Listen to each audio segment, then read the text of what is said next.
What's good, y'all? Listen, look, I'm mad I even gotta say this. Why are we acting like this is not get your fucking coat like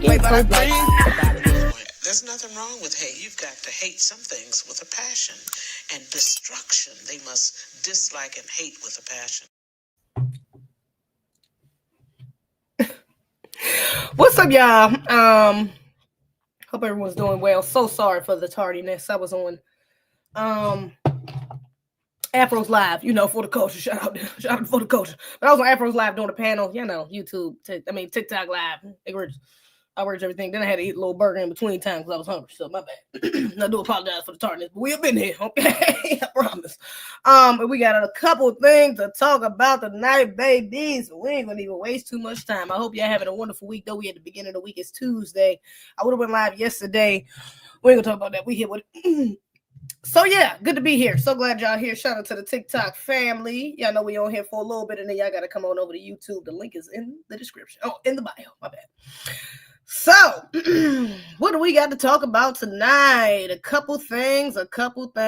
Hold up. I don't want to start with that.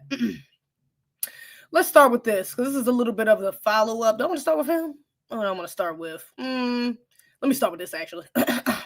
So, this one is actually a little bit of a follow-up as well. Y'all know, people was trying to drag FBAs through the mud. These Jamaicans specifically, because it was FBAs over there where they had a hurricane and they tried to say we was over there complaining, and but they basically was like, shut y'all asses up and stop complaining and get the hell out of our country, if you ain't gonna help fix nothing. So yeah, they was trying to go on us, and y'all know Black Americans, we on this delineation movement. So I felt for the Jamaicans out there. I told people, if y'all want to help them, if you want to donate, don't donate to Red Cross, because we know they some little. So yeah, but that's on you. But we are prioritizing our own. So I'm not going over to Jamaica. I'm not donating. That ain't, the best of luck, but that ain't our issues right now. We got a lot of slew of issues Black Americans got to deal with now. Even though Black Americans, man, y'all know we got a lot to deal with over here. We got our own problems to deal with. We still, even with that, we still find a way to reach out to help, give a helping hand to other Negroes in other countries. I don't even want to call them Negroes. That ain't y'all classification. Other Black people in other countries. So Brother Tyrese, FBA brother, he went over there to Jamaica, and he is over there. I'm gonna just let the video speak for itself. But he's over there doing exactly what them Jamaicans was complaining that we wasn't doing. So let's see. I didn't show up to Jamaica and cut some $100 million check, $20 million check. I don't even have that to give. I showed up with my heart. And I showed up and I got a hold of every resource imaginable. And this was not a 3-month plan, a plan that took us 2 months, didn't even take us 2 weeks. Everything that happened in 5 days. 5 days. And look how much impact we made. 9,000 gallons of fresh water is being delivered and have already been delivered and will continue to be delivered for the next week. We handed out almost 75 Starlink Wi-Fis, because we know that people don't have Wi-Fi, no service, no nothing. We handed out battery chargers. Ain't Starlink, ain't that Elon Musk? I think Starlink is Elon Musk's company. Is that not? Y'all can correct me in the comments if I'm wrong. I'm pretty sure that's connected to Elon Musk. I think I remember them using Starlink when North Carolina, a hurricane, or was it a hurricane or tornado? I think I think that was early this year. Something hit. Is Elon? Okay, got you. It was a natural disaster in North Carolina, and I think it was Elon who went out there and provided them with Wi-Fi with Starlink. I don't trust shit related to Elon. No, I'm just be real with y'all. But that's all right. I digress. We handed out food and diapers, Pampers, and more importantly, we showed up. I showed up. We showed up with hugs and love. A smile, a handshake, some dap. Looking a man in his face and saying, hold on, I'm praying for you. Don't give up. Stay encouraged.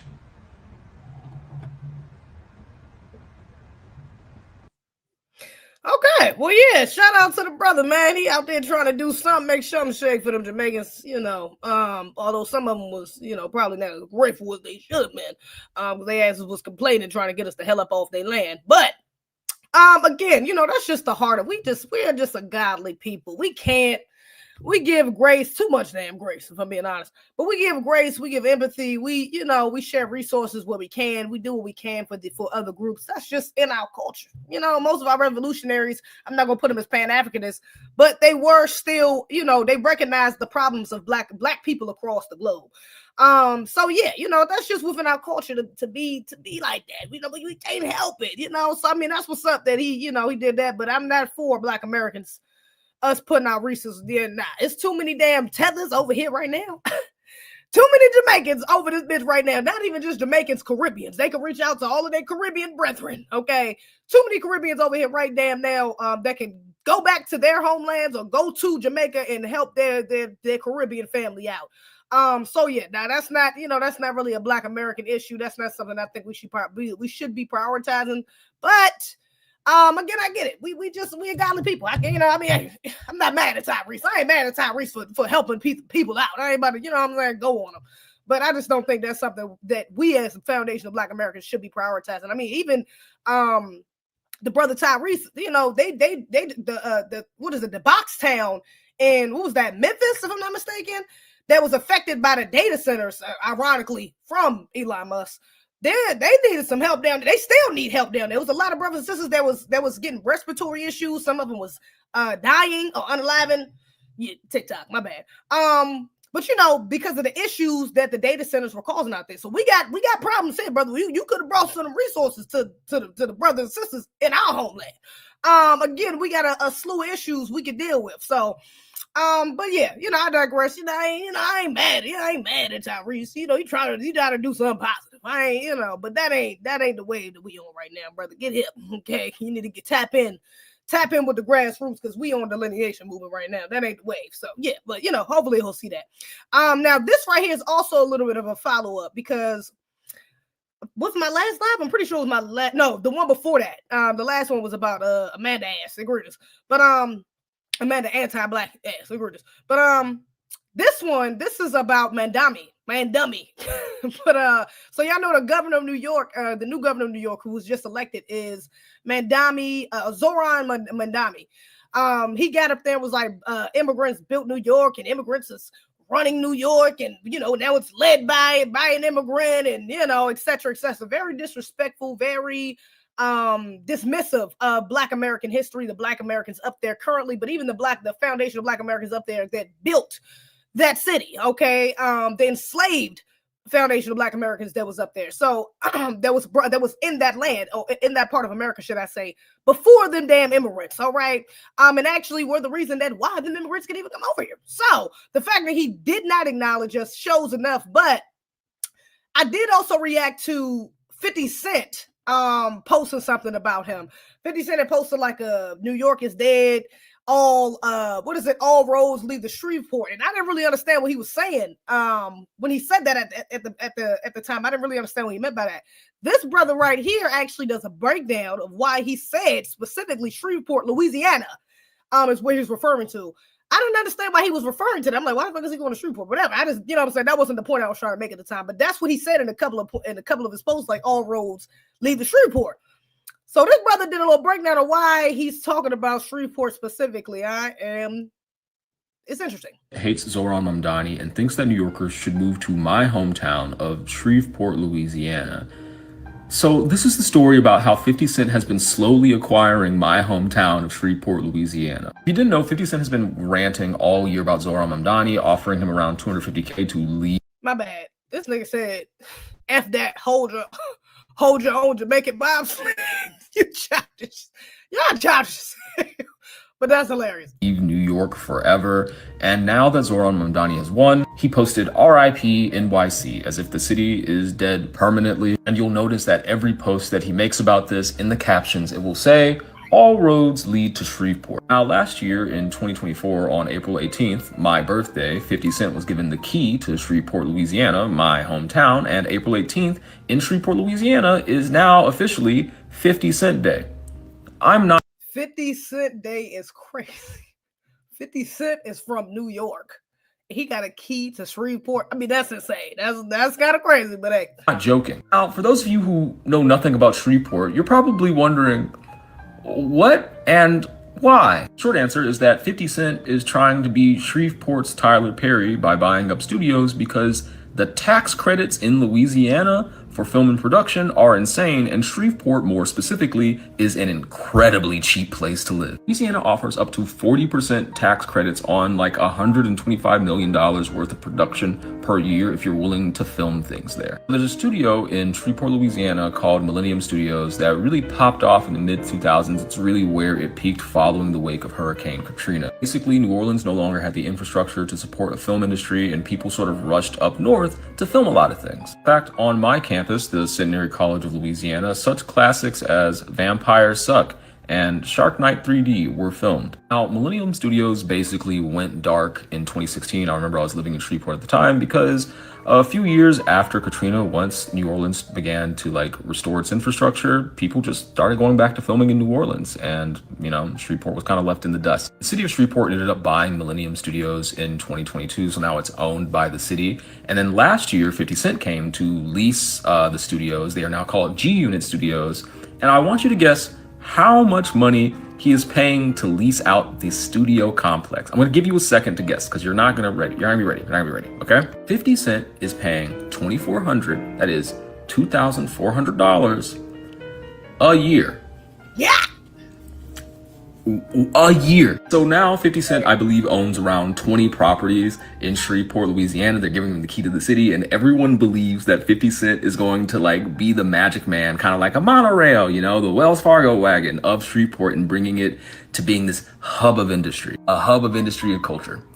50 Cent is in Shreveport because they are not charging him anything. They're not going to tax him. He barely has to pay rent to be there. So now he's trying to convince wealthy New Yorkers to come to my hometown because you can pretty much get away with anything there. 50 Cent is basically getting away with highway robbery down there. I love Shreveport. We've got great donuts, great food, and the #1 rates of chlamydia and gonorrhea, but 50 Cent hates Zohran Mamdani and thinks that New Yorkers should move to my hometown of Shreveport, Louisiana. Yeah, so egregious. I mean, honestly, I'm not going to even say really that egregious because I see what he's saying. $2,400 a year is crazy. Damn, they really, but ever since Katrina, Louisiana has really been, it was heavily affected, heavily impacted by Katrina.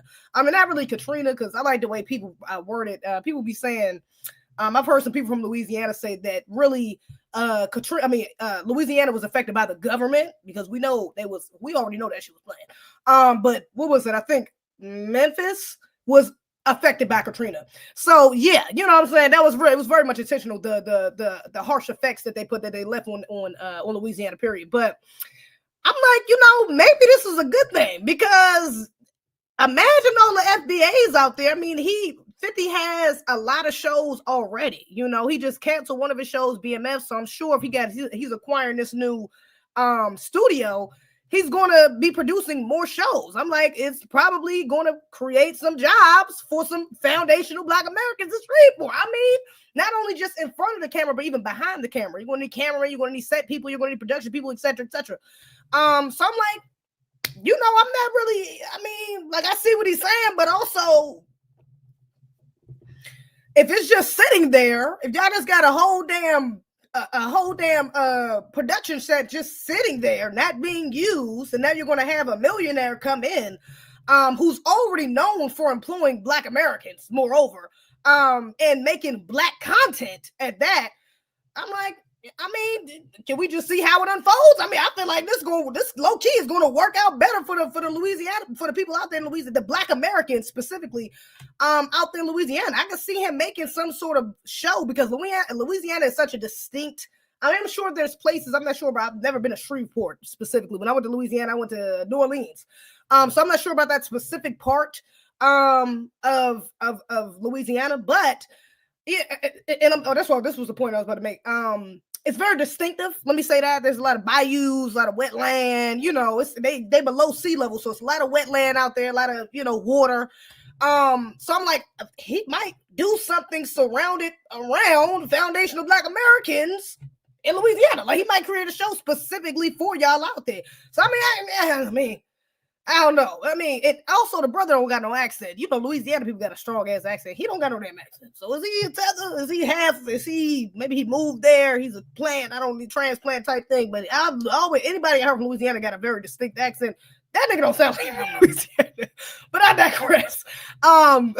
Marcus Moore said he got to be FBA because he got the vintage glasses and the Brian McKnight shirt and the beanie. I don't know, brother. I don't know. We're gonna see. But either way, I don't know. I feel like 50 Cent going out there. I don't think that's really the worst thing. If it was a white millionaire, a YT millionaire going out there and doing the same thing, that might be more of a red flag. But the fact that it's 50 Cent and he's been pretty. He's done a lot for Foundation of Black Americans. He's employed a lot of Foundation of Black Americans, you know. So I mean, hey, it could be a good look. We're gonna have to see how it unfolds. I'm definitely curious, because I am, you know, he's not from Louisiana, so I'm sure he would have to link up with some Louisiana story writers. I don't know why this screen keeps popping up. It's blowing the shit out of me. I don't know why. It's egregious. But I'm sure he's going to have to link up with some Louisiana writers, some people that's, you know, some directors from out there, the actors from out there, especially if he's trying to create anything surrounding their culture. He's going to have to get some authentic grassroots, you know, actors, actresses, writers, etc. for the shows he creates. So that could be a good look. Yeah, I don't know. I don't feel like that's that big of a deal. Him paying $2,400 in rent is crazy as hell, but that shows the need. If the tax credits is that high and he's able to only he's paying that low and rent, like that's actually insane. That means there's a high need, there's a demand for somebody to come in there and take over. Like I don't even know the two films that he named. I've never Vampire Suck. What was the other one? It was something else. I never even heard of them fucking movies before. So I'm just saying it could be a good look. It could be a good look, but we're gonna see. Now we have another. Oh Lord, I talked about this one. Did I talk about this one last live? No, I didn't. I talked about this one on the Man Dummy Live too. Now this right here. Oh Lord, here this man go again. Eric, what's his name? Eric Adams. Now he's actually the old. Well, soon to be the old. He's already old. Let me say that. But soon to be the ex-mayor of New York. He's still currently residing because Miami got elected, but I think he got like 2 more months till he's actually, you know, up in there. So Eric is now. I think he's kind of scrambling at this point. Because it's a lot of Black Americans that's not rocking with them. And, you know, it's a lot of things going on with the left, a lot of things going on with the right. It seems like there's a civil war going on. It's infighting on both sides. All right. But now we have him over here bending a knee to Israel. Outrageous, egregious, everything. And I think he's been done this. Well, yes, not even think. I know he's been done this, but he went and visited Israel and touched, what is this, like the holy wall? I forgot, whatever ritual these politicians be having to do to go to Israel and pledge their allegiance to them. But let me play a little bit of this clip. Egregious. My male team here in Israel, and as I finish, I wanted to come back here to Israel and let you know that I serve you as the mayor, but I want to continue to have the title that's more important to me than anything. I'm your brother. Thank you. Thank you, sir. Oh Lord, he sounds just like Mayweather dumbass who was up there talking about, oh my brother, oh my best friend is a ooh and oh, so that means I'm a friend of the ooh and I'm so loyal to y'all and I'm always gonna be there for y'all. Y'all, this is such a ritual, man. This is damn near buck breaking. If we're being honest, if white tees. TikTok. If YTs wasn't made to do the same thing, this damn near will be a form of buck breaking, because this is just pledging your allegiance. You're bending your knee to them folks. All right, you know we got to be careful. TikTok, they greatest. But you bending your knee to the folks, and any person, any celebrity, any politician that is openly doing some shit like this. I mean, a lot of them do it. They do it behind closed doors too. You know what I'm saying? That's why they don't be speaking out against them. But especially the ones that do this in plain sight like this. and he's surrounded by them folks. He didn't touch the wall. This ain't the whole video. The whole video he touches the wall, and egregious. They can't be trusted. I'm so glad they got his ass up out of there, but they got his ass up out of there for somebody else, man, dummy, who's not much better than this Negro. But still, it definitely shows why he was not doing a damn thing for foundational Black Americans while he was in office. He literally said, I'm here to serve you.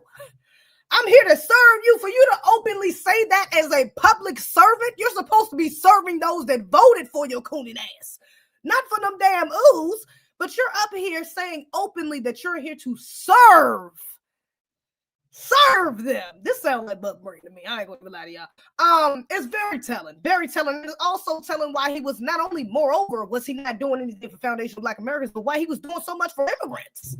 You know, he was giving out thousands of dollars in food stamps, and he was putting them in hotels and doing all types of shit for immigrants. So much to the point that they went into debt over them damn immigrants. So yeah, and it kind of shows your hand a little bit on why you was doing so much, why you felt the need to do so much, because you're serving. Your purpose is to serve those specific group of immigrants, but moreover, everybody else, to practice benign neglect, to serve everybody else outside of foundational Black Americans, which is outrageous, egregious, everything between. Okay, very raccoon-like, can't get with it, can't rock with it. Any celebrity that's doing the same, you're a sellout. Just going to say that. Anyways, now, let me get to this, because this was absolutely, I actually love to see this. You know what, and I'm mad it took me a second to get there, but I love to see this. I got to play this. I seen this on TikTok.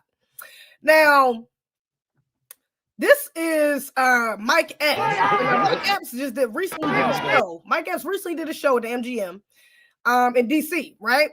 was it at MGM? Because this ain't watching DC, but MGM is not in DC. It's at the National Harbor. So, but I feel like I seen a joint where it was at the MGM, if I'm not mistaken. Correct me if I'm wrong if y'all know specifically. But either way, he was in the DMV. Okay. Now, if y'all know, I'm from Maryland. All right.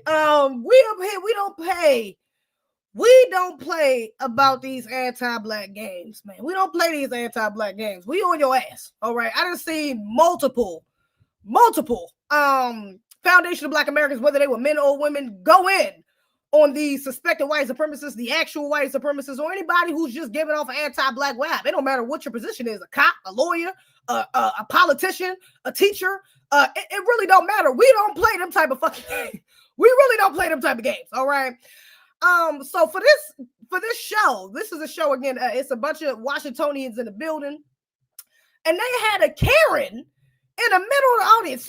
This girl had the nerve, the caucasity, the audacity to sit at the front of this damn show and cause trouble with surrounded by some FBAs while you're watching an FBA entertain you. Girl, the audacity is out of this world. But let's just watch and see how this goes. Hold up. She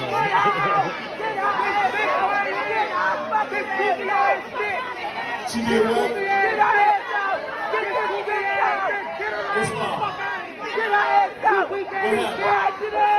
Everybody be quiet. Let her talk. Let her talk, y'all. You sitting there, right? Wait a minute. What happened? No, come on. Right? She started trouble.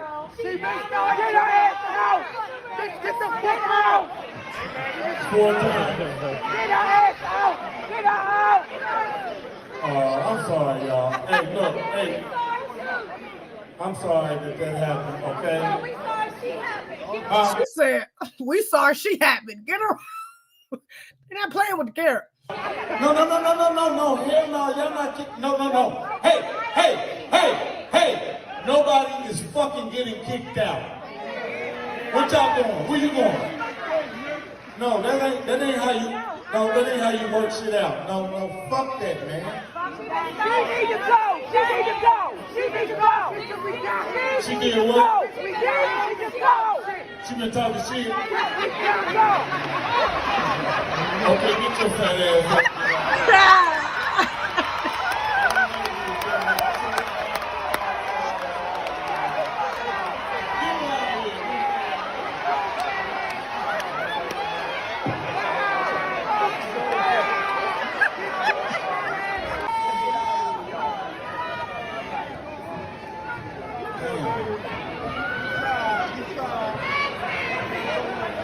I'm scared, man. Keep talking, keep going. No. Now, mind you, she was actually with her husband. The husband got up and left. He seen the smoke the Black Americans had for their asses and said, let's get the fuck out of here, as he should. Now, my only critique for Mike Epps is that, brother, you took too long. If it's a bunch of black people screaming, get this white tea the hell up out of here, I wouldn't even ask no questions. I'd be like, hey, look, I appreciate you buying a ticket, but there's too many black people surrounding you saying you got to get the fuck out. I don't even need to know what happened. You got to go. Ain't no damn, oh no, we not kicking nobody out, brother. It took you a little too long to get there. I wish you would have been, been a little bit more speedy with you getting on code, because you should already know that black folks, especially if that many black women is going on a damn white woman and this black man, black people, period. Going on to this one white tea, baby, there's an issue. She needs to go. She's the problem. There shouldn't even be no question there. There should just be an automatic, like, you got to get the fuck out. My people are saying you ain't good, so baby, you ain't good. You got to go. It just is what it is. But it's cool, because he did get her the hell up out of there. Hold on. But this is the other perspective. Wait a minute. Where is it at? This is it right here. Which one is it? This is the other perspective from the white woman, because she wanted to get up. Is this it? She wanted to get up and defend herself. Right here, this is it. She wanted to get up and defend herself. So let's see how that went. Because absolutely egregious outrage, everything was twin. The winners. And why do I got the winners? This girl comes in and steps on my foot 4 times. Yeah, curve. Wanted our seat. Curve. Get her ass. So that's her husband right there. He ready to go. He ready to go. He said, I'm not about to be fighting no Negroes. I mean, you tripping. I'm sorry.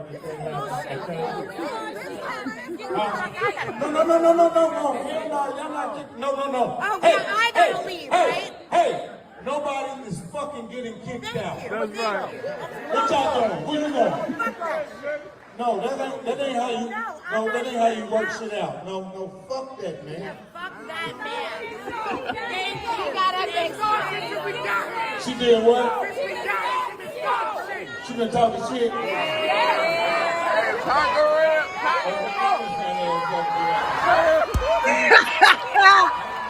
Get your fat ass out of here was perfect, though. Get your fat ass out of here was perfect, though. I ain't gonna lie. That was the perfect way to dismiss her ass. All right. That's how you treat a Karen. You get them the hell up out of there. Get your fat ass up. Go, please. Big back, okay? You got to get up out of there. I don't know where you're going, but you got to go. And the fact that she didn't move when her husband moved, because you see the husband is gone.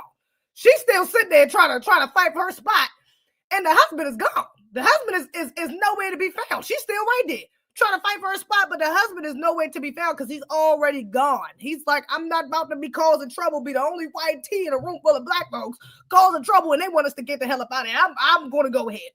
That was an intelligent decision, sir. What the hell? So yeah, just don't be in spaces where you're unwanted. She's talking about somebody stepped on her shoes 4 times. Like, girl, get the hell up out of here. Ain't nobody trying to hit. I don't even give a damn what she's talking about. She probably lying. She probably trying to victimize herself, because that's what white tea women do. That's what the Karens do. All right, it's in their culture. That's what they do. They lie, they cry until they get what they want. Come on, it's toxic. What do you call it? I wouldn't say toxic, because I don't like using toxic femininity. You know what? For white people, we can't say toxic femininity. That's what it is. But it's really a form of dark femininity being used to manipulate and get your way. But it ain't gonna work this time, baby. Even your husband wasn't trying to defend your ass. If the husband ain't trying to defend you, go ahead and get your ass on. That should have been your clue to be like, you know what? Let me just because my husband is quiet. So let me just go ahead and get the hell about it. Girl, you should have listened. But shout out to Mike Epps for getting hurt about it. He on call. We let us see it. Okay. Shouldn't no white people feel that comfortable to think they're gonna get away with doing anything to irritate or cause disruption within a black setting or a black space, period. All right. You should never feel so comfortable. You should never feel so entitled. Before I play this clip too, let me play this little disclaimer right quick.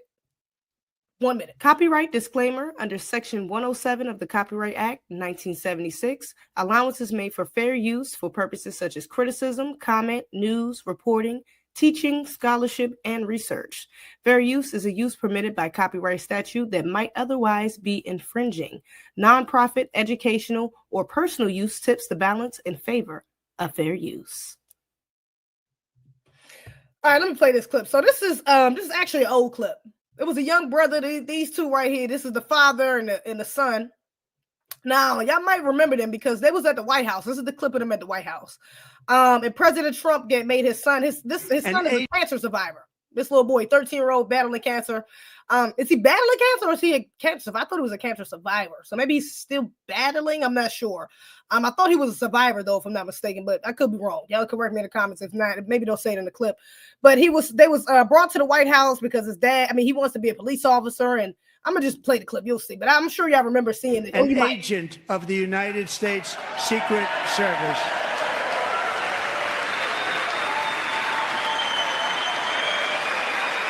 I was not expecting that. Nobody even told us.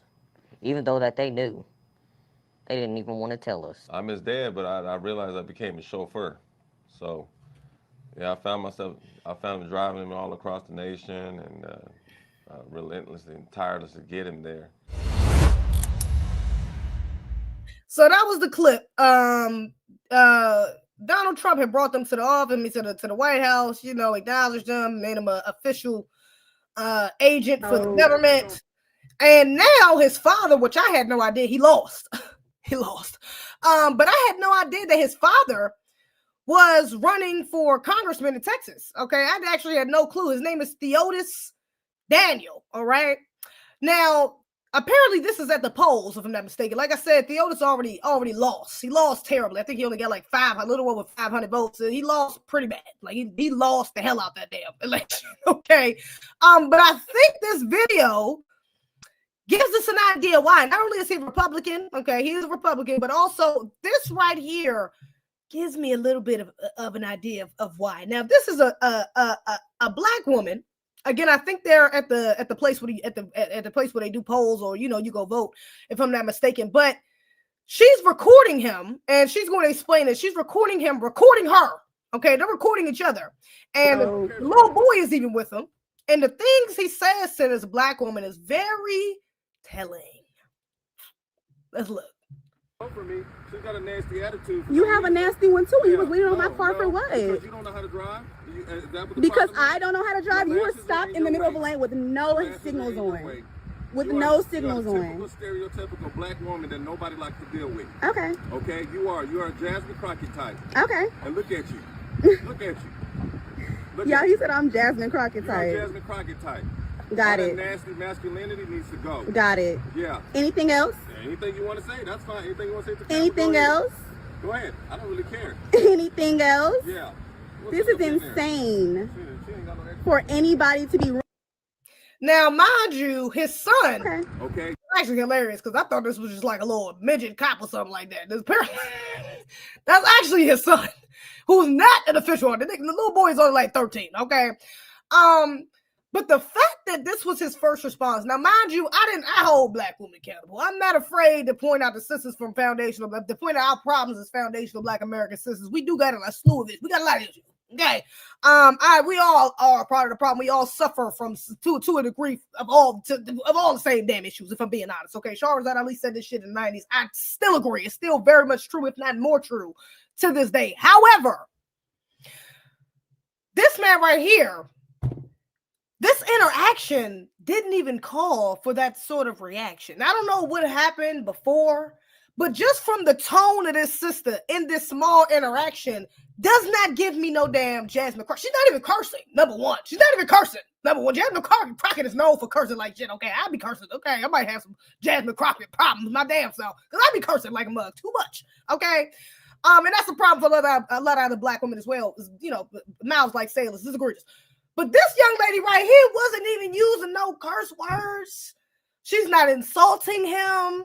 She's not, like walking up to him or anything like that. Mind you, he's coming around the corner to her. So I don't know if she recorded, if they had how far this interaction went beforehand, but he clearly was pressed to interact with this young lady, because he came around the corner and brought his little son with them. So they both can record this. And you got the nerve as a candidate, as somebody in a political space, a candidate, for you to have this sort of rhetoric about black women is a hell of a red flag. That means you have some misogyny. You got some anti-black female vitriol within you, Because this interaction, she's not aggressive. He's talking about you need to stop that masculine. She's not even being masculine. She's literally just recording you and saying this is insane. This is crazy. She's not yelling. She's not being combative. She's not acting like she's about to fight him or shoot him or she's not trying to get close to him all up in his face. You got me effed up. You got like, even if it was that sort of interaction, I could understand to a degree. But even if it was that, the fact that this is the rhetoric coming out your mouth and you're somebody that's running for a congressman who's going to be representing the same black woman you're talking down on, that's a problem. That means your ass don't need no seat. You shouldn't be speaking for nobody, not black men or black women. Damn sure not FBAs. You should not be speaking about us with verbiage like that. I'm not rocking with that. And mind you, I'm not even a Jasmine Crockett fan. I got my own critiques of the sister. Egregious. But this ain't about her. The point is, the fact that you're using her as a catalyst to insult this black woman and every other black woman in front of a little black boy, in front of your son, which means you do this regularly. He's not, the little boy ain't shocked. He's not like, oh, dad, chill, damn, dad. Oh, wow, hold up. That means he's heard this rhetoric plenty. I wouldn't be surprised if this nigga was messing with a white woman or a non-FBA if he is. I don't know if he's married or not, but it wouldn't be very surprising. Because brothers like that, especially those on the right, they be self-loathing as hell. Let's just be real. They be some raccoons, man. And now you're trying to raise a little baby raccoon. I'm like, damn, I feel bad for the little boy. This is egregious. But it's definitely an egregious look for your candidacy, baby. I hope you don't expect for black people to give a damn about what you're talking about.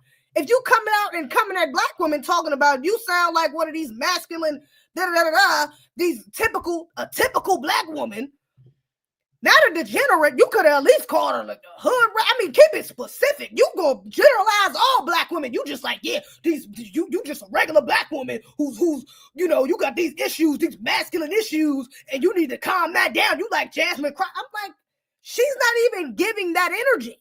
Like, just listen to the way the sister is speaking. She sounds surprised. You were stopped in the middle of a lane with no signals on. With no signals on. Stereotypical black woman that nobody likes to deal with. Okay. Listen what she's saying. Hold on.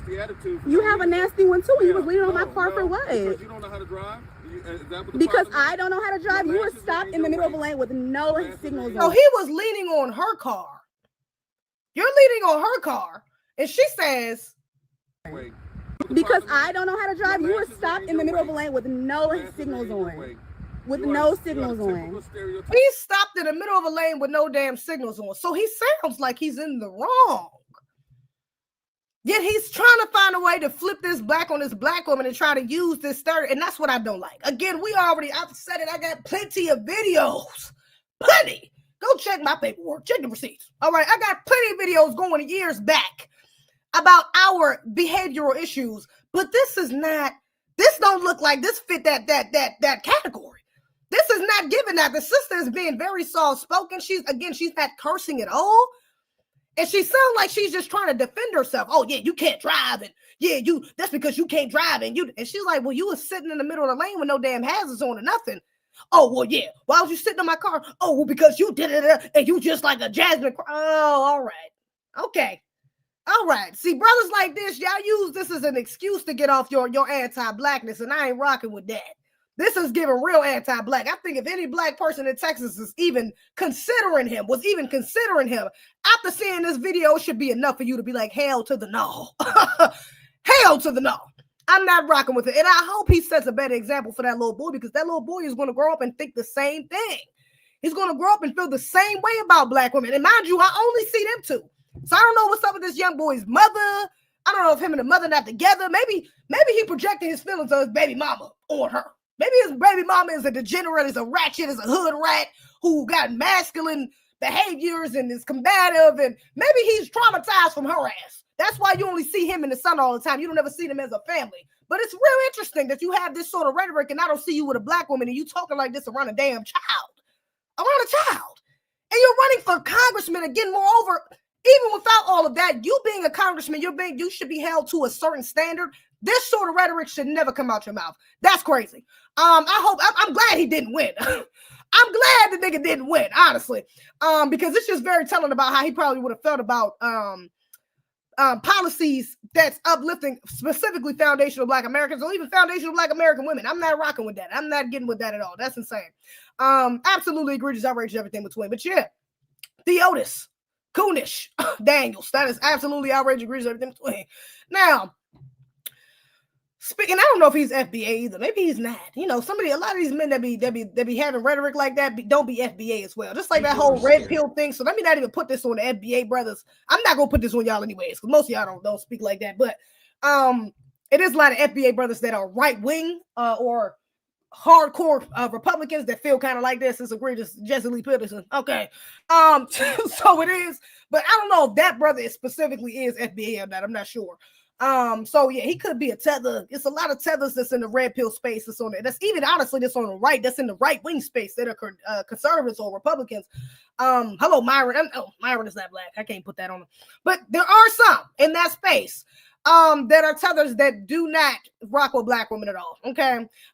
So yeah, that's egregious, outrageous, everything between. But I digress. Moving on. Now, Wes Moore.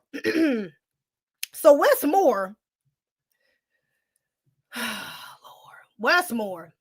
This young lady was I think this is some sort of, I don't know if this is like a Q&A he was having, some sort of event or Q&A he was having after an event, but there was a sister at this event who was questioning Wes Moore about his stances on data centers. All right, now we all know that these data centers, it's environmental racism going on. We 41 minutes in, actually. I might get off here. I appreciate y'all. Some real for rocking with the realest. Hit the link in the bio. Come on over to YouTube. We're gonna wrap this up over here. Thank you very much. I love y'all. Now we know environmental racism is very real. Okay. I covered that damn data center they had in again, I think it's Memphis. Y'all correct me if I'm wrong, but I'm pretty sure it's Memphis. There's a town called Boxtown, and they put a data center out there right beside this majority foundational Black American town, okay? And it was really affecting the health of these Black Americans out there, all right? People was having respiratory issues, people was having, some people was dying, a lot of things going on, all right? Because, you know, these data centers, they take up a lot of energy and they spew a lot of toxic chemicals into the air, into the water. It affects the environment heavily, all right? And they use a lot of water. These data centers use a lot of water at that. So it affects the environment heavily. All right. So the fact that they're putting them around or trying to put them around majority Black areas is no damn coincidence. We know how they do. Hello, I was just talking about Katrina. That was Katrina. Shout out to Louisiana, to the FBAs in Louisiana, because that was shit from the American government. Okay, that wasn't just no natural disaster. We know what it is. So these people play like that. All right, we know how they do. So now, recently, you know what's crazy is recently actually. I actually wanted to go to the town hall meeting about it, but matter of fact, it was too full. Actually, one of the ones that I wanted to get to was too full. I couldn't get in even if I would have went, which is good because there was a lot of Black Americans, but also just a lot of people within the county, mixed group that showed up at town hall when they had the meetings on the data centers. There was a lot of people because they was trying to put one out here in PG County. And a lot of people was against it. Thank God. A lot of people was against it, so much so that they had to halt the making of the data center or the building of the data center. So it's not stopped completely. It's not like they're not going to do it, but it is halted right now. All right. Because there's a lot of outcry about the effects it's going to have on our community. Rightfully so. So now this is a sister talking to Wes Moore, who is the governor of Maryland. And she's questioning him about his stances because he did some egregious things. And mind you, a part of his candidacy, one of the things he ran on was like, oh yeah, I'm going to stop environmental I'm going to fight for what's the word I'm looking for, basically positive environmental changes, and you know I'm going to do the best I can to blah, you know. So yeah, but he kind of lied. Not even kind of, he very much lied, because this sister exposed them right in front of everybody, and I want y'all to see. Hold up. Governor Moore, I live in Prince George's County, close to Landover, where the proposed data center is built. And I'm also really scared because data centers keep getting built in Black and brown communities. And you vetoed a bill that would have allowed us to research the data impacts of that. And my community does not want more data centers being built at the cost of our health, our air, our water, our electric bills, so that billionaires can get richer. That's not what I want for Maryland. I agree, and that's not what I want for Maryland either. But you vetoed the bill for making my kids' lungs at risk. We have asthma. We don't need data centers in our community. And I'm very clear that there is nothing that happens to our communities without our communities. That might sound great, but it's There's nothing that happens to our communities without our communities. What type of bullshit, man? If we don't get this nigga out of office, I really hope he don't get reelected, because that is absolutely insane. That was some nonsense, direct nonsense for a direct question. That's insane. But let me let the sister without our communities. That might sound great, but it's bullshit. My community doesn't want this. No one who lives and works and goes to school here wants our air or water quality at risk, or for our electric bills to skyrocket. But we aren't being heard. And I've been clear about that from the very start. But my community doesn't want this. We don't want this in our community. And we need you to stand for us.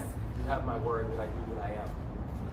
But we don't have your record. Curtis Bay. I have friends in Curtis Bay whose parents have lung cancer because of the environmental racism there. You campaigned on leave no one behind, but black kids are being left behind to environmental racism. I feel like you can do better. You campaigned on climate justice. Why not meet those promises? Climate justice. There we go. He walking away. Of course he is, because he's a coward. He's a coward who doesn't want to stand on what the fuck he's doing, because he's hiding. Just like he don't want to stand on the fact that he's a damn tether. All right, that's what everybody's trying to fucking debate about, that his ass is a tether. But yeah, and somebody mentioned radiation as well. Even the electric bills. I'm glad y'all brought that up as well. All of that. It's a lot of things that are impacted, heavily impacted by these damn data centers, and none of them are positive. No positive impacts. Very much all of them are negative. Negatively impact the environment. Okay, now this is the bill that she was talking about that he vetoed. Let me just read it real quick. It's just a quick little synopsis of it. It's not even the whole thing, but it's a quick summary of what happened. So Maryland governor vetoes climate and reparation studies, which I covered the reparation studies before, raising concerns over justice commitments. So let's see. Governor Westmore vetoed several environmental and racial justice bills passed by the Maryland legislature, surprising allies and prompting backlash over what some see as retreat from his administration's progressive agenda. In short, Governor Moore rejected bills that would have studied greenhouse gas costs, energy reliability, and the impacts of data centers, citing budget constraints and redundancy. A veto reparation study bill with, I was talking about that. Environmental and racial justice advocates say Moore's decision signal a shift away from campaign promises, with some organizing to override the vetoes. Now, people want, and this is what I'm talking about, because I remember just on my last live, or on a TikTok live, me and Afro was talking about how, both sides are really bought. People want to act like the right is just bought and paid for, the left is really bought and paid for, because you crazy if you don't think he in bed, he not getting something out of it. If he ran off climate justice, and now he's turning around and doing the exact opposite, baby, he's benefiting some way, somehow. Please. So please don't let it be fooled that these damn Democrats can't be bought and sold, because they are. Hello, Mayor Eric Adams. Hello, this nigga was just bidding in Israel. So we know what's up. But anyways, the veto is extremely frustrating and simply does not support the state's climate goals. Climate change and racial injustice are deeply interconnected. Low income and black communities. And yes, that girl did say black and brown. Pause. Okay, we worry about black folks. All right, we worry about foundational black Americans. She could have kept that brown, but black folks, she is on point with that. Climate change and racial injustice are deeply interconnected. Low income and black communities in Maryland and across the country face high exposure of pollution, heat, and flooding, while often having fewer resources to recover from disasters. Studies like the one vetoed in Maryland help quantify these burdens and support future policies that shift costs to polluters.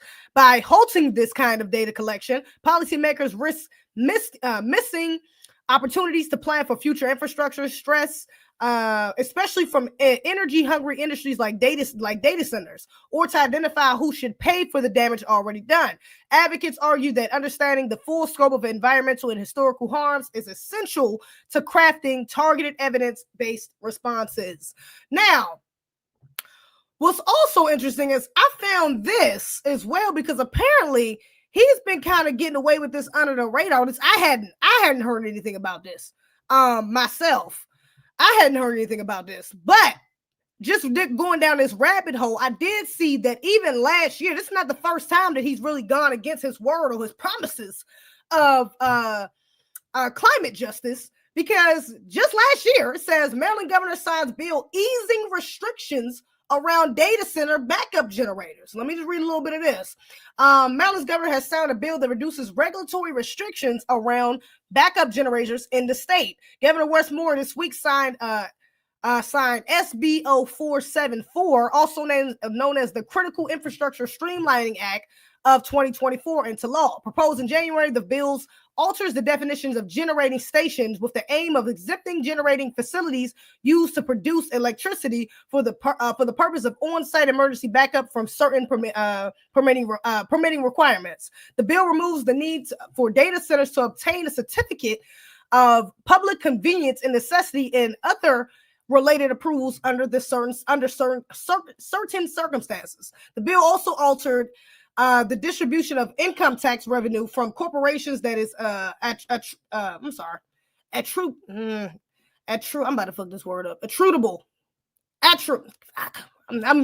y'all know what I mean, to certain data centers. Under the previous state law, backup generators below megawatts, I think, milliwatts, 2 MW were generally allowed, while any installation bigger than 2 MW, I think that's milliwatts, if I'm not mistaken. Y'all correct me in the comments if you know exactly what that is. I think that's milliwatts or megawatts, if I'm not mistaken, something like that, was classified as generating station and had to be granted a certificate of public convenience and necessity, a process that requires a lengthy public consultation. Moore said the bill removes barriers to Maryland's technology infrastructure growth by streamlining the regulatory processes for industries to rely on backup power generators in the event of power outages. The act simplifies the regulatory process and ensures Maryland is an ideal location for businesses in the growing mid-Atlantic technology industry, which is some bullshit. Hold up, what's the last line on here? Hold up. That he said, I remember reading. Hold on.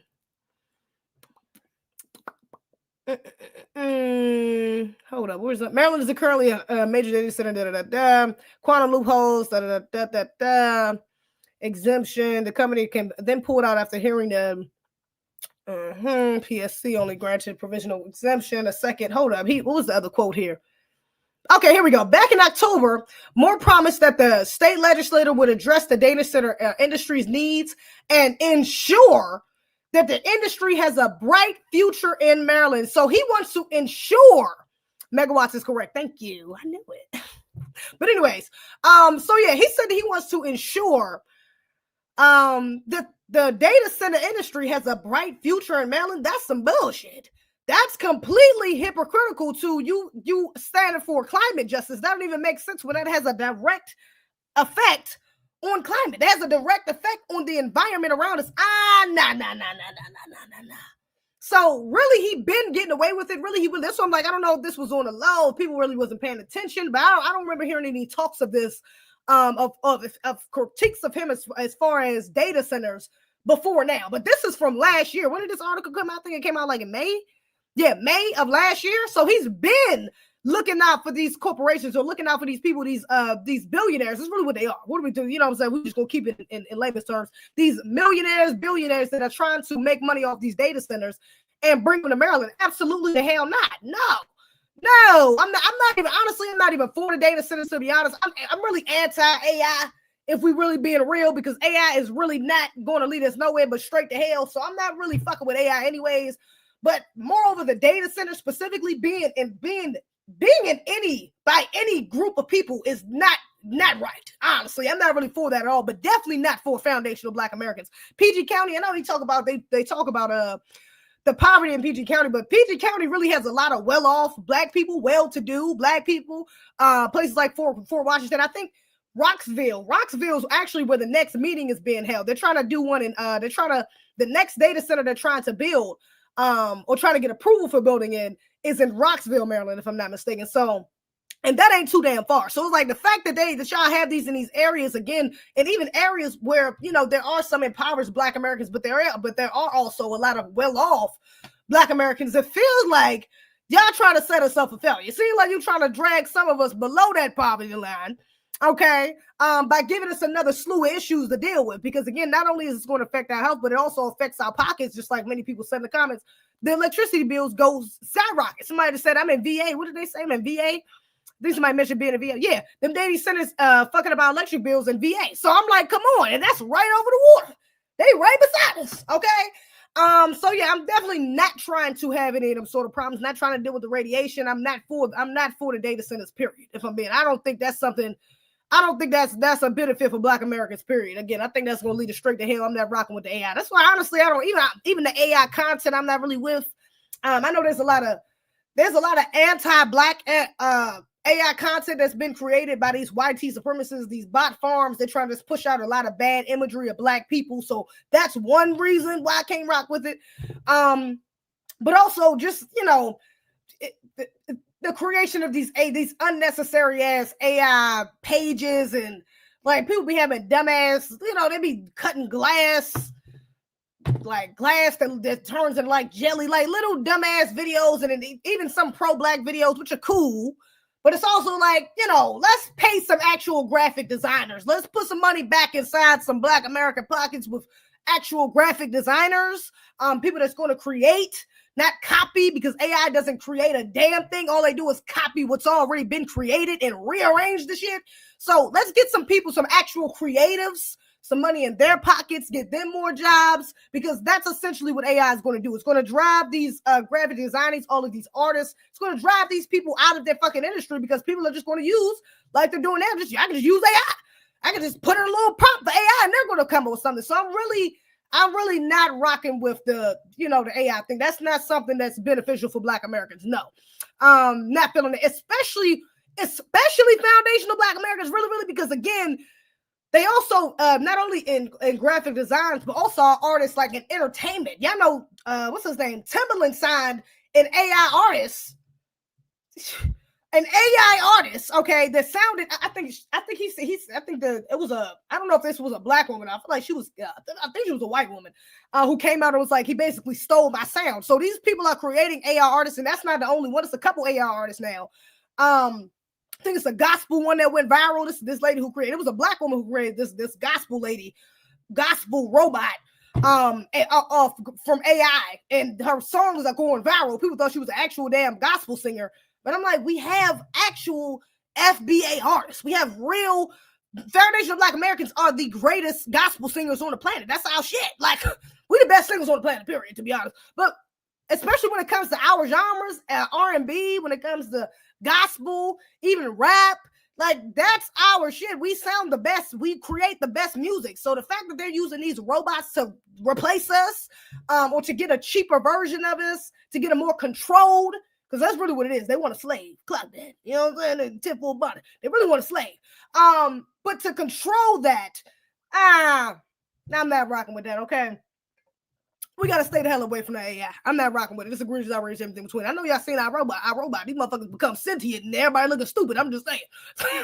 Everybody gonna be looking crazy. These motherfuckers we wake up one day, your goddamn Alexa is holding a knife or some shit. I'm just saying. Just get real. On these streets. California. Gotta be careful. Now this brother right here dropped some heavy information as well about these illegal immigrants.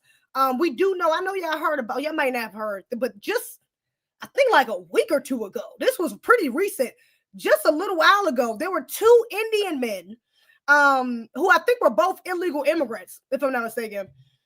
Both of them were driving big ass trucks. What do you call them? 18-wheelers. They were driving 18-wheelers. And one of them, I think, crashed into, let me not get the story wrong. Let me know in the comments if y'all remember.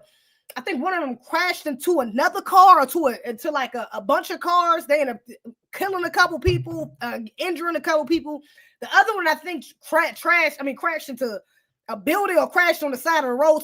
Look, both of their asses got locked up because they shouldn't have been driving. They was underqualified. But for some reason, they both had jobs and was driving 18-wheelers. Let's see. just revoked 17,000 CDL licenses of immigrants, and they're not renewing them. If you're an undocumented immigrant, you're not getting your CDLs renewed in California. And this is happening after the pressure that Secretary of Transportation Sean Duffy told California, if you continue to license undocumented immigrants, they're going to withhold funds.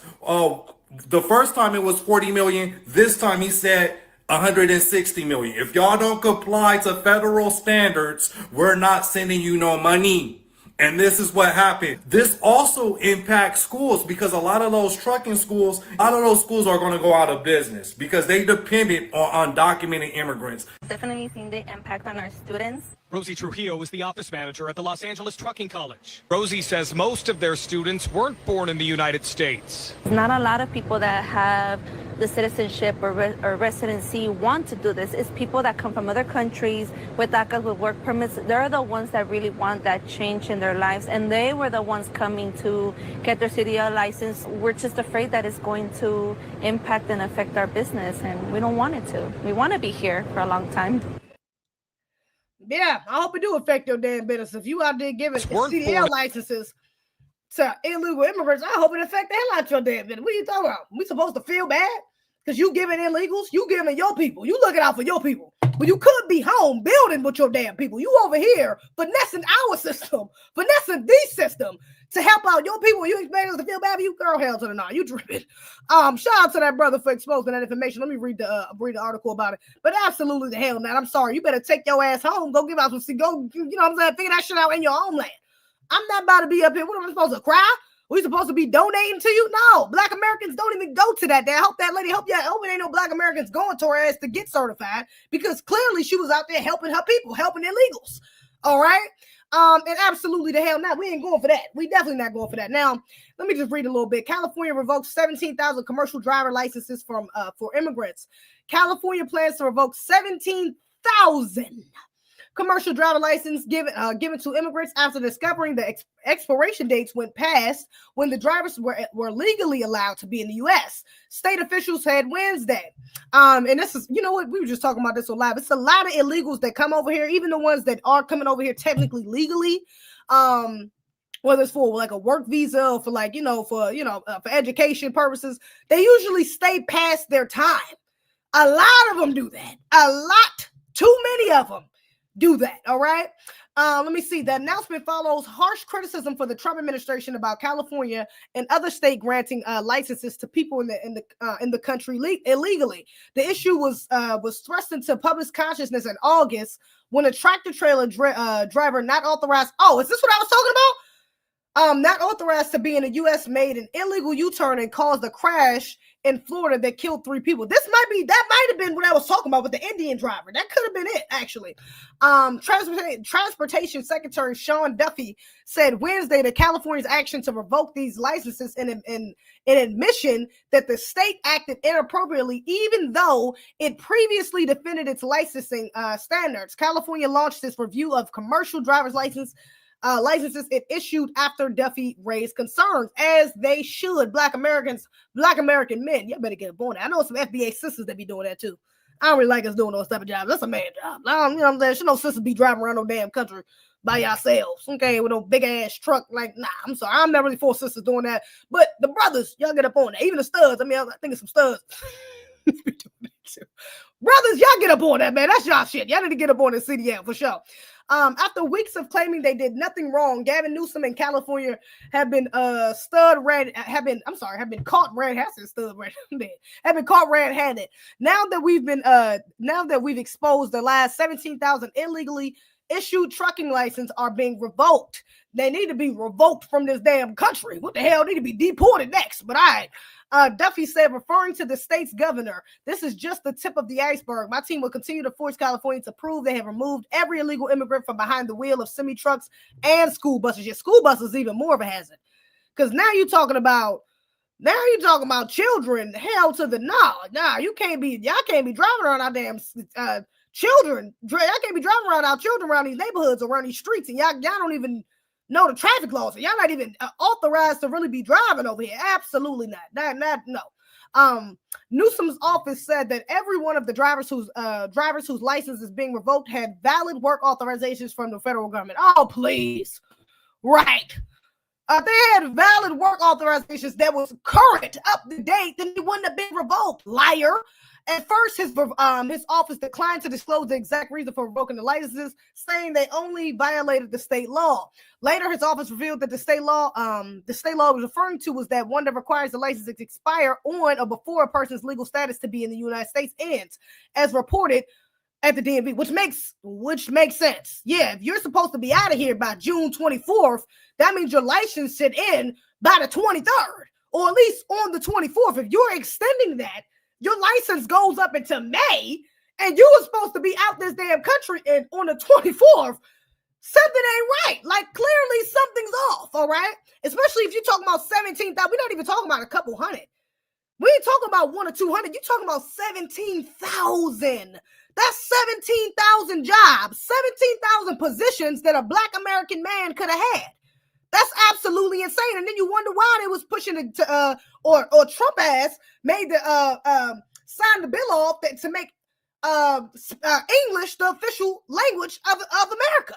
Because a lot of these, especially in California, a lot of the businesses in California was requiring people to be bilingual.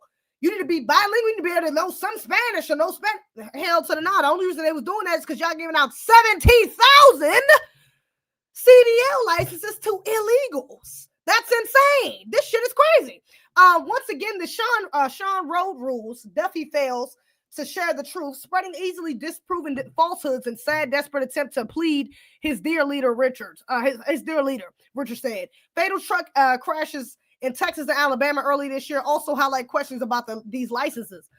Oh, I'm sure Texas got another. They right by the border. It's hella illegals in Texas. I'm sure they got a lot of licenses to revoke out there too. A fire in California crash that killed 3 people last month involved a truck driver and in the country illegally, only adding to the concerns. Duffy previously imposed new restrictions on which immigrants can qualify for commercial driver's license. He said earlier this fall that California and 5 other states have improperly issued commercial driver's license to non-citizens, but California is the only state Duffy has taken action against because it was the first one where the audit was completed. The reviews in the other states have been delayed by the government shutdown, but the transport department is urging all of them to tighten their standards. Absolutely. Damn that the government shutdown. Get these niggas up out of there. That's crazy. That's American jobs right there. Those are jobs for American citizens. That's insane. Get them the hell up out of here. Duffy revoked $40 million in the federal funding because he was California he said California isn't enforcing English language requirements for truckers. Didn't I just say that? I just said that's why he had to, because I already know it. They looking out for their people. The legal ones be looking out for the illegals. See, they be looking out for each other. I'm saying, you get these you get these immigrants inside these positions, you get them in the hiring positions, and then they bring on anybody that's Spanish speaking. They don't give a damn if you got a citizen here or not. You Spanish speaking, you can get a job. Yeah. Let's see. But I'm glad he revoked $40 million from their asses. That's all right. And he reiterated Wednesday that he will take another $160 million from the state over these improperly issued licenses if they don't invalidate every illegal license and address all the concerns. But revoking these licenses is a part of the state's effort to comply. Now, absolutely outrageous words, everything between. These illegals got to go, baby. They got to go. It's no debating it. It's time. Y'all have to go. We have too many issues. America alone already going through a goddamn civil war, whatever. There's too much shit going on. We got problems in home that we got to deal with.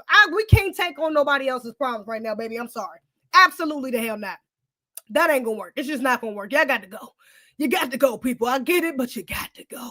I know everybody and their mama want to be here, but baby, you got to go. It's really just that simple. Now hold on. I do want to pull this up too. Hold up. Where is it at? Is this it? Yeah, this is it. Now, this was a very interesting clip. Now, y'all know they got the Obamas still doing their rounds. For some reason. It ain't for some reason. It's for a reason we keep seeing their asses pop up. I don't know, Michelle about to run for president or what the hell is going on? But They definitely doing their rounds right now. Obama and Michelle. We seeing a lot of them. More than what is expected. Let me just say that. It's kind of out of nowhere. So recently, Michelle was on, I don't know, some panel or like event, some event this is at, but this is what's her name? Diana Ross' daughter. What's her name? It's on the tip of my tongue. What's her name? What's her name? Tracy Ellis Ross. So she's being interviewed, I guess, by Tracy Ellis Ross. And she's saying some interesting things, some kind of egregious things, right? About Black women and our hair and how, you know, and why we wear it in certain styles and etc., etc., etc. All right, let me play this right quick. Worry about it. Let me explain something to white people. Our hair comes out of our head naturally in a curly pattern. So when we're now, I don't know if y'all caught that, but she said, let me explain something to white people right quick. So she's talking to white folks. Let's see what she's saying about black hair. She's talking to white people about black hair. Let's see what she had to say. Straightening it to follow your beauty standards, we are trapped by the straightness. That's why so many of us can't swim. And we run away from the water. People won't go to the gym because we're trying to keep our hair straight for y'all. No, we're not. What the fuck is she talking? I don't know what. Now, you know, somebody said I don't trust Michelle. I don't trust the Obamas, period. We don't trust the damn Obamas. We don't trust the Barack, what are they, the Obamas. We don't trust, I don't trust Michelle or him, okay? But the fact that you getting up here and saying that Black people are straight, maybe that's why you were doing it. I mean, I know you had to impress them white folks in the White House. You know, you had to impress them white folks over in the Democratic Party in the DNC. I'm not straight. My hair is not straight to impress white people. What the fuck? I'm not even around white people like that. I have no reason to straighten my hair for a white person. I don't even see white people like that. I work in a black ass job. I live in a black ass house. I live in a black ass neighborhood in a black ass county. I don't even be seeing white folks like that to be trying to impress them niggas like that. What are we talking about? So this whole narrative, I know there was in the beginning stages, you know, me that Madam C.J. Walker, it's about ancestors. Some of the reasoning for them maybe straightening their hair because we was in a state of overt oppression. All right. So some of us, we had to kind of, you know, assimilate to some white standards, white beauty standards, and even in order for us to climb the corporate ladder or however you want to put it. Or even the political ladder. Okay. But in today's age, nigga, I don't know no Black woman that's straightening their hair to impress white folk. What the fuck are you talking about? This is borderline coonish as fuck. This is borderline some coon shit, honestly. I don't know any Black women that's straightening their hair to impress white folks. What are we talking about? And let's just be honest, even some of the ones that may be inside the corporate space today or the political space and they feel that need to do that, that's not really to impress white folks. That's just from the anti-Black racism that was put on us from white folks, and still is, because they still do try to police our hair. All right. Not too long ago, it was a young brother who they made him cut his locks off. Then they make him cut his locks off because he couldn't finish the rest of the match. Do y'all remember that? So that sort of things we still have that trauma. All right. We know Black women, even in Louisiana, they made Black women wrap their hair because the white women was so fucking jealous of our luxurious curls that they made them use hair wraps, and then we started finessing them damn hair wraps and started putting them motherfuckers on, and the white women got jealous of that and started putting that shit on too. So we know that there's a long history behind them literally trying to police our hair. But again, even in today, if we want to bring that to today, that's not Black people trying to impress white folks. If anything, that's an internalized, that's some PTSD passed down, but that's not me walking out saying, let me just straighten my hair today so I can look good for the white man. That's not it.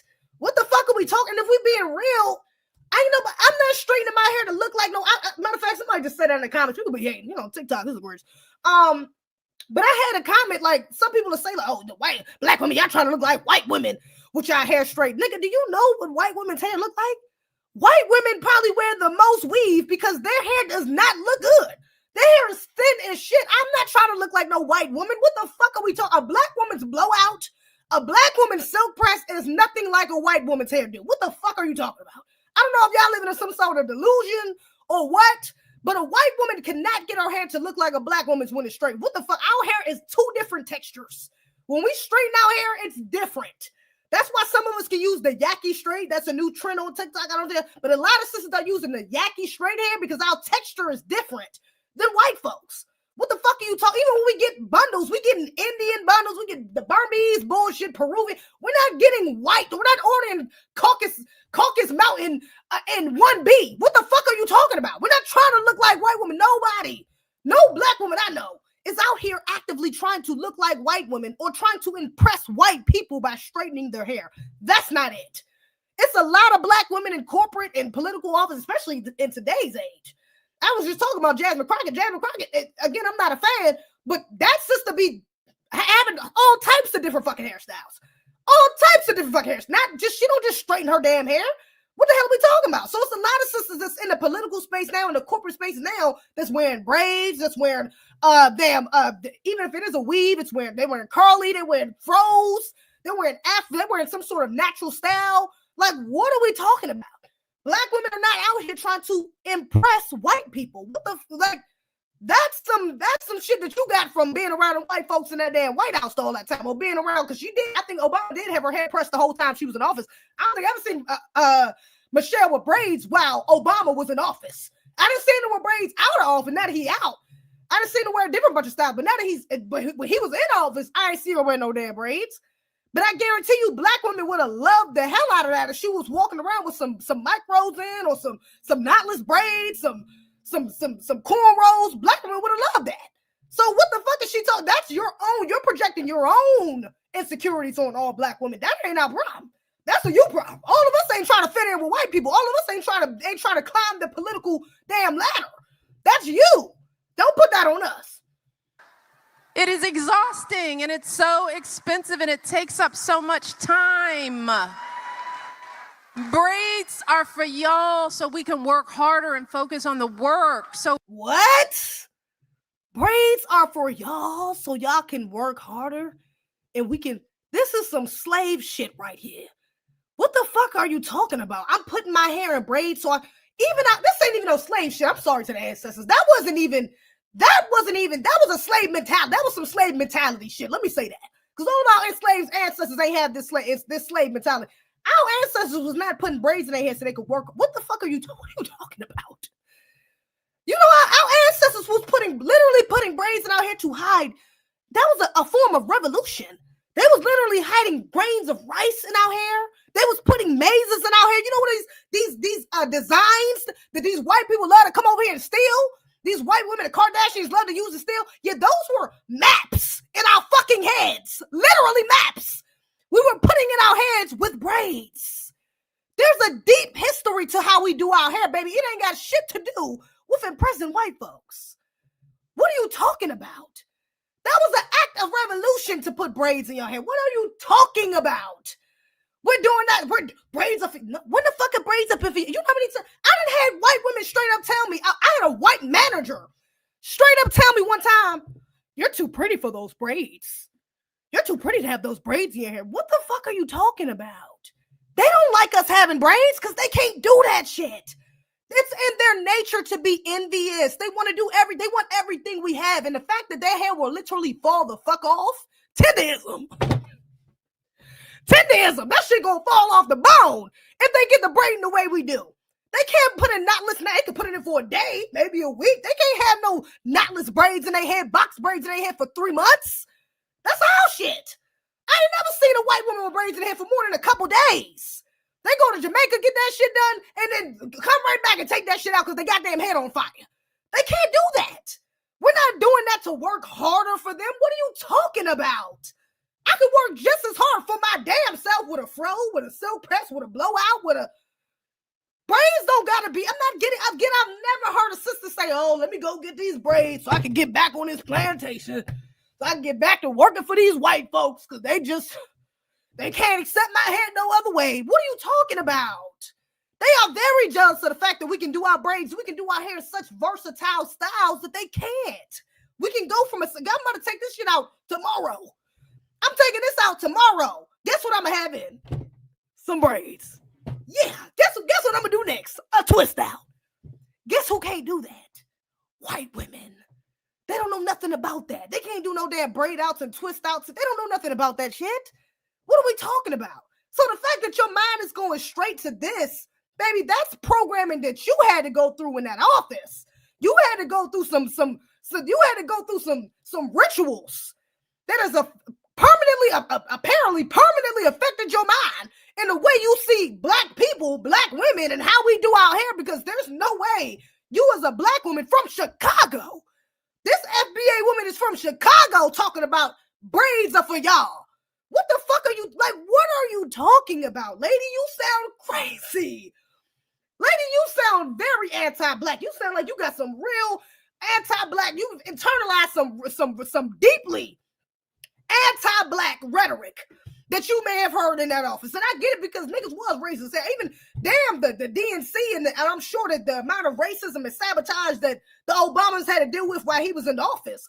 But I mean, the amount of racism that white people felt, it was white people was having pictures of Obama being hung on trees. I mean, they was calling Michelle a monkey, a man. I keep the tinfoil bonnet on for that. I'm just saying, tinfoil bonnet on for that. Hey, look.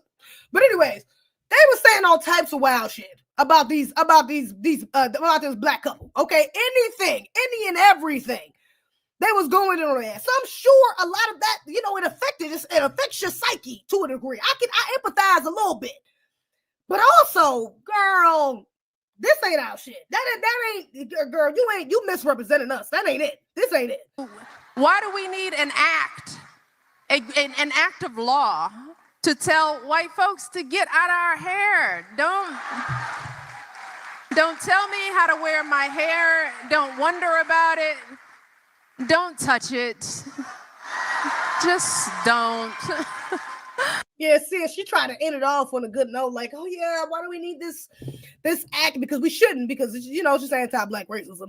We shouldn't need an act, but you know, the historical oppression that we've had to deal with in this country when it comes to our hair, you know, it's absolutely needed. It's egregious. People that literally ain't getting hired, sisters that's not getting hired because of their name, because of their hair, all right, because of their hairstyle. So yeah, that's you know, that's egregious. But don't try to, you know, don't pull in all this anti-black bullshit about how we try to impress white folks and then end it on, oh yeah, don't touch my hair, because you know that's a black woman thing. It's like, don't touch our hair, please. Okay, because you're right on that. That's the only thing you got right in the act. That was the only two things that you really got right within this whole little spiel about black women, is that, yeah, don't touch our motherfucking hair, and you damn right we should need an act to tell you how to not police out here. That's absolutely, it is ridiculous. It is. But still absolutely necessary, because these people will do that. They're policing our children's hair. So it's absolutely necessary. But yeah, Michelle, you tripping like shit. I don't know what the hell she talking about. Hey, look, girl, I don't know who you. I mean, Tracy Ellis Ross up there laughing. I mean, I guess Tracy Ellis ain't really the best representation of, you know. I'm not about to go on Tracy Ellis, but she got her shit. I'm gonna just say that Tracy Ellis definitely got her bullshit. It's egregious, outrageous, everything between. I'm not gonna lie. Outrageous. You know who else got their bullshit too? Let me do this one right before I get up off here, actually, just because it's kind of related. You know who else got their bullshit? Another black woman who got some bullshit with her too. Hold up. Another black woman who got some bullshit with her, unfortunately, outrageous, and she's an FBA legend, actually. Vivica Fox. Vivica got daggone Fox. Child. Vivica Fox ass was up here, and I appreciate that cash app. I seen you. Hey, Rue. Thank you very much. Hey, Rue. You a blessing. Vivica Fox was on some sort of panel again. I don't know what this is. If this is a event, it looks like some sort of event. I don't know if it's like Black Girls Rock, some bullshit like that. I don't know. But she's up here doing a Q&A, and somebody asked her about the advice they have for dating, like some dating advice. Now, why the hell is anybody asking for dating advice from Vivica Fox? I can't answer you. I can't answer that. This sister ain't even got a husband. I'm sorry. She don't even got a man right now. Mind you, this was one of the flyest sisters in the early 2000s, late 90s. She was like top tier. Like, it was like Hailey, her, Sanaa Lathan, Nia Long. Like, these were the sisters that were like the beauty standard for black women during her prime. She was up there. This sister could have been married for sure. She was so damn beautiful. I mean, even if you go back and look at her views, she was gorgeous. Like, for real. Okay, and body was tea. So she could have definitely been married, is all I'm saying. Now, this sister wasted her prime on bullshit. She wasted her prime on Negroes that wasn't putting no motherfucking ring on her finger. She was 39, fucking with a 28-year-old 50 Cent, a rapper. One of the hottest rappers at the time. We know this nigga was out here on bitches. We know he was out here on women. Come on. You know that wasn't his only woman at the time. He was the hottest nigga out. One of the hottest rappers out. You know that wasn't his only joint. And you as a 39, almost 40 years old, you fucking with a damn 29-year-old rapper. Why is anybody asking dating advice from this woman? I don't fucking know. And she's actually, I think I did go in on Vivica a while ago. She was on a panel. I know she was on a show on Fox. Some panel with a bunch of other bitter ass black women. And I think they was up there. I can't remember. I gotta go back and look. I have to go back and look. But I remember, I'm pretty sure she was saying she had some anti-black male rhetoric. I feel like I'm spot on with that. If y'all know what I'm talking about, but I remember she was on a panel. It was a show. She was multiple shows. You know what I'm saying? But I remember reacting to a panel. Was it the one where Dr. Umar was up there? Am I tripping? I can't remember. Am I muted? Don't lie to me. Am I muted? Oh, Fox Soul. I'm not muted. You retired. Yeah, Fox Soul. So yeah, I definitely reacted to her and her anti-black male rhetoric, if I'm not mistaken. I feel like it was a few years ago, if I'm not mistaken. You can hear me. Thank you. I'm pretty sure, but I digress. But now again, somebody's asking her for some dating advice, and this is what the hell she said. Oh, thank you for food. Thank you. Thanks, Lamar. I guess Lamar would have buy my lunch tomorrow. I appreciate you, brother. Thank you so much. Fire to chase after their dreams. Don't date 50 Cent and don't date no damn rappers. Now, with her up there with all that damn shit that she done, it's a damn shame. Because again, this was one of the baddest sisters out during her prime. She didn't fuck with her face. She don't look the same. She looked egregious. I'm just being real. She don't look nowhere near. She would look way more better. She would look way better if she didn't touch her face. She's clearly altered her face. But you up here, and the first thing that you got to say is don't date 50 Cent. 50 Cent is one of the most successful rappers of his time. I'm talking about to this day. Not every rapper of his time is still relevant to this day. This man has multiple shows, multiple businesses. He about to be out of Shreveport, making getting a whole damn production, making a whole other production company out there, or bringing his production company out to New Orleans. The brother is extremely successful. He's probably on a path of becoming a billionaire. I wouldn't be surprised. I don't know what his net worth is now, but he's probably on a trajectory of becoming a billionaire. I wouldn't be surprised. And you telling people don't date 50 Cent? Mind you, they dated. This was like early 2000s. They dated. It probably was like 20 years ago. These niggas dated. This was like 20 years ago that they were dating. And you're still on that? What was your last ex? What did your last ex do? What did the nigga before that? You're telling me in 20 years, you're still bitter about your relationship with a man that was 10 years your junior? Oh, it's a bad look. Thanks.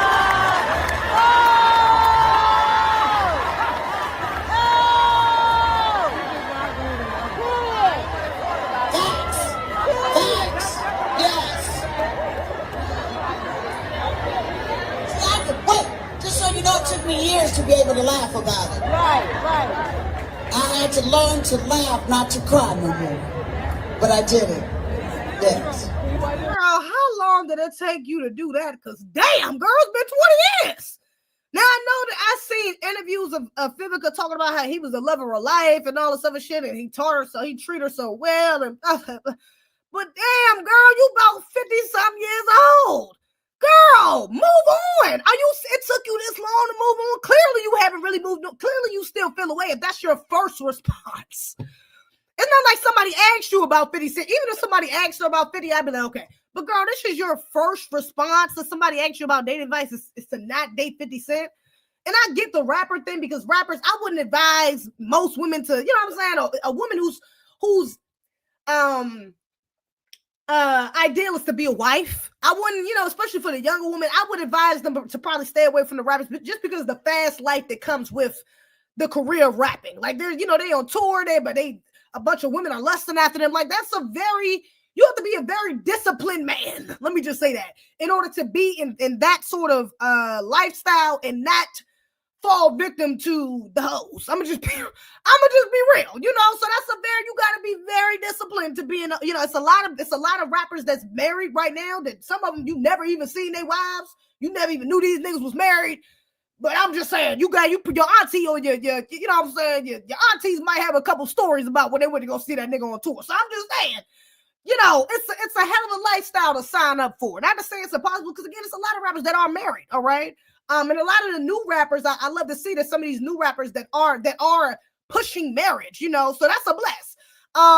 But still, that's not something I would really advise for young sisters that's trying to, that want to be a wife. I wouldn't advise you go with the rapper route. I would, nah. So I'm not matter about that, but the fact that you're using 50 Cent as a catalyst is crazy. I'm like, girl, it's been like 50 years, girl. I mean, it's been 20 years. It's been too much. It's been too damn long. Somebody quoted a tweet and said, she was 39, he was 28. But in her mind, 50 Cent was the predator and she the victim. That's crazy. Girl, you were 10 years older than this man. You were almost 40 years old. Basically, you might as well just say 40. Damn, you 40 years old dating a 28-year-old, a nigga who's not even 30. He's not even 30 yet. And you expect us to be like, oh, he's such the bad guy. He's such a gigolo. He was such a cheater or such a bad person for doing whatever the fuck he did to you, girl. He was 28. Dr. Francis Wells Wilson said that black men, Dr. Francis Wells Wilson said that black women aren't ready for marriage until at least the age of 30. Clock that. And then she said black men aren't really ready for marriage until the age of 35. 35. You talking about he was 28 and you were 40. So, bam, you were not even dating the type of man that you should have been to become a wife. To have a man that's committed to you, especially a black man, again, who's under 30, and that's in the field of rapping, entertainment. Duh. Where did you think that was going to go? I mean, I'm just saying. So, yeah, I mean, outrage is everything between, man. This woman's delusional. I see why her ass still ain't married, because, girl, you still holding on to 50 Cent. Let it go. Let that nigga go. Let him go, bruh. It's over. It's done. That shit was 20 years ago, baby. Get over it. Like, for real. It's egregious, outrage, everything between. Anyways, 50 is full black American. He's NBA. They were only together 3 or 4. Oh, my God. Y'all, I thought you're lying. Let me Google that. Ain't no way in the fuck they was married 3 or 4 months. They was only together 3 or 4 months. Hold on. Let me Google that. You're lying to me. You're lying to me. Hold up. How you spell Vivica Fox? Oh, got it. Vivica Fox. How long was Vivica Fox and 50 Cent in a relationship? You're lying. If this shit really say 3 to 4 months, if this shit really say 3 to 4 months, that's gonna blow my damn mind. That's gonna blow my mind. I'm not gonna lie to you. How long was their relationship? Vivica Fox and 50 Cent were in a relationship for a brief period, approximately from say 2037, even a year. Lasting only a few months. They was only in a relationship for a few months? You're lying to me. Oh, wow. Oh, that's amazing. This nigga must have had her. Y'all, excuse the language. She had to be digmatized. There's no other way. That must have been the best shit she ever had in her life. There's no way. There's no way. 3 to 4 months and you couldn't get over this nigga. You just now learning how to laugh about it instead of cry. Oh, that must have been the best shit she ever had in her life. And you know what? They might have broke up after 3 to 4 months, but they might have been still fucking. That might have been what it is. They might have still been fucking after them few months. They must have been fucking in the dark, behind closed doors, and not made it public, because ain't no way in the hell a 50-year-old woman is still talking about a man that she dated 20 years ago for a few months. She must have not had nothing better. This nigga put voodoo on her ass. This nigga, I heard people say that Erykah Badu got she put spells on niggas or something like that. Like she got the best punani in the world because every nigga that be with her just can't get over her. Maybe 50 Cent is the same, because damn, this nigga got the golden pole out this motherfucker, because there's no way that she did 3 to 4 months. Bro, that's insane. I'm sorry. I got the magic stick. Damn. God, he was telling the truth. truth. That nigga was telling the truth. Not the magic stick, man. That's crazy as hell. 3 to 4 months? What? 20 years ago? 2003 to 2004? 20 years ago, bruh? Oh, my God. Oh, yeah, that's insane. She's crazy.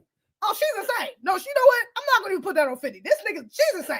That woman's crazy. I'm not going to lie. That's just a crazy cat woman right there because she's crazy. That's actually fucking insane right there. 3 to 4 months. 3 to 4 months is insane. I cannot. I'm sorry. That's crazy as fuck. She got the magic stick. She can't get over that magic stick, man. Yeah. That's insane. Let me get the fuck on, man. That's crazy as hell. That is crazy. That is crazy. Anyways, let me get the women in their late 30s, Bill, with everything. I'm sure she was probably doing all types of magic tricks with his magic stick. I'm not surprised. Absolutely outrageous. Egregious everything between. Let me get the fuck up here. Follow me on Twitter. Follow me on TikTok, ZZ Rants. Oh, and shout out to Sid's Tires. Hold up before I get off here. Shout out to Sid's Tires. Y'all know, y'all see my TikTok the other day where I was talking about how I what you call it, tires. I needed a new tire, right? Now, y'all, I'm not to you not. I got another flat tire. That's 3 flat. I got 3 flat tires in the matter of like in under 2 weeks, y'all. I promise y'all I can drive. I promise y'all I can drive, but y'all, I lied to you night when I got 3 flat tires in a matter of like 2 weeks, under 2 weeks, y'all. The first 2 times I had to go to an African shop. I went to an African joint the first time. I didn't know. I just pulled up to a tire shop, the closest one near my house, and it happened to be owned by oh, thank you for that too, LeVar. Was that LeVar? Appreciate you, LeVar. You real one. The first one I pulled up, it was just close to my house. So I went to a little tire shop and it happened to be owned by Africans, whatever. I was like, hey, this is great, just buy new tire. The second time, I'm like, let me find a Black American tire shop. I put up I'm sure y'all seen the short. If you haven't, just look on my page. I put up a short talking about it. But literally, I went through like 10 different tire shops that were all listed as Black owned on Google. All of them were African owned. Every last one of them were Black immigrant owned. None of them were American owned, right? So I finally finally a couple people sent me some. Luckily, some people sent me a couple of them, right? So this time, a couple days ago, when I did get another flat tire, I ended up going to this specific shop and I called up there first. I'm like, hey, brother, do y'all do tire? You know, I should have posted on YouTube. I'm gonna post a video on her. I posted on YouTube too when I get off here, actually. But I'm like, yeah, brother, do you do are you Black American? He's like, yeah, I'm Black. I'm like, do you have an immigrant background? He said, outside of the slave ships from Africa, I don't got no damn immigrant background. I'm like, okay, cool. You have me, cool. So I end up going over there. The brother, shout out to the brother. Hold on, let me just show his what you call. I'm not gonna play the whole TikTok. Follow me on TikTok. That's why you should be following me on all social platforms so y'all can keep up. But I'm gonna post the video on here too though. But y'all, so I know. Hold up, where's it at? And the brother did a little. Where your family? Shout out to this brother Sid. Oh, y'all, so I know. Shout out to this brother Sid. This him right here. I asked him a few questions online. I mean, on my camera, just so y'all can see. But yeah, not a slave ship, bro. He had me weak. I'm weak. But yeah, brother is FBA. He's from Brandywine, Maryland. His parents from Brandywine, and I think Virginia. The brother went to Ohio State. Brother is FBA. Okay, and it's crazy because I don't even know if I want to say this. Do I want to say it? Because I don't want to. Nah. Let me just say this, the brother's on code, okay? Because I told him the predicament I was in. I told him about the Africans I ran into, and he completely understood. Let me say that. So the brother is on code. I ain't going to say too much. Y'all go up to his tire shop and talk to him. You're going to see what I mean. So, but yeah, the brother definitely understood that he was one of a few American-owned tire shops, and he completely understood and related to the fact of why I wanted to find an American shop, okay? So shout out to this brother. If you are in Maryland in the DMV area, please, if you need a tire, I know we are in, it's getting cold outside, and so people's tires are going flat quicker. You know, we about to have ice on the ground. It's about to be, you know, And even just driving to Maryland, oh my God, the potholes. Two of the times that my tire flat is because of fucking potholes. The potholes out here are absolutely outrageous. Egregious, everything between. So if you are in the DMV area, this brother's shop is in Lanham. It was actually like 35 minutes from me. It was a little further than I wanted to go, especially on the donut. But I took that risk, baby. I drove right over there. All right, ancestors with me because I made it there nice and smooth. Okay, pulled up right to Sid's shop. But his shop is called Sid's Tire Change Shop. my flat. So please go rock with this brother. Tell him that ZZ sent you. Okay, because I told him about work. That's fine. Hold on. Okay, I'm black. So we're going to. So yeah, this is it right here. You think that sleeping with y'all think bitches Francis? You think that sleeping? So I know. I get a screenshot. Man, you know what? I'm gonna just pull up Sid's Tire Store. I'll look it up on Tire. Sid's Tire Store. I'm looking up on Google. It'll pop up. Where is it? Right here. Exactly. Sid's Tire Store right here in Lanham, Maryland. 9451 Lanham Severn Road in Lanham, Maryland. All right. Please go visit him. Okay. He is the one, not the two. He was fast, very quick. He got my tire done in like 10 minutes. That shit was quick as hell. Mind you, he was by himself. He's the owner, the sole owner. Okay. And he was the only person there when I went there, but I don't know if he has other people. It was a slow day. I wouldn't know like a Monday anyway, so probably nobody else that needed to go. But yeah, y'all need some tires. Go hit my brother up. He the one, not the two. Okay, Sid's Tire Store. Okay, but yeah, so shout out to that brother. But y'all follow me on all platforms so y'all can keep up with stuff like this. Okay, and I did have to change my tire by myself, my spare. Okay, also got a video on TikTok. I got a video on TikTok. I'll be changing my spare too, because yes, I know how to change the tire. Shout out to the Batman to show me how to change the tire, because yes, my mother's ex-husband definitely told me how to change the tire. And I had to do that multiple times when I first went with my first car in North Carolina. And I had to do it in North Carolina heat on the side of the highway a couple times. All right. I was fucked up in the game. But I definitely got it done. I had to do it a few times. All right. So yes, I know how to change the tire. If you don't know how to do that, teach your girls how to change the tire, because a man ain't always available. Okay. Sometimes you by yourself, your phone might be dead, you stuck on the side of the highway. Okay, you at a gas station. I know, as a matter of fact, the gas station I ended up being at, it was some punk ass Arab nigga in the store. I go in there like, hey, I got a flat tire. Could you help me out? Like, change it for me. Oh, I can't leave the counter. Oh, I'm the only one in the store. Said, man, ain't nobody even coming to this punk ass store. I'm the only motherfucker out here. Damn, you can't come out here and help me for 10 minutes. The brother who helped me the second time when I got a flat tire, it was a brother who ended up running over the same pothole as me. So he literally came up right behind me.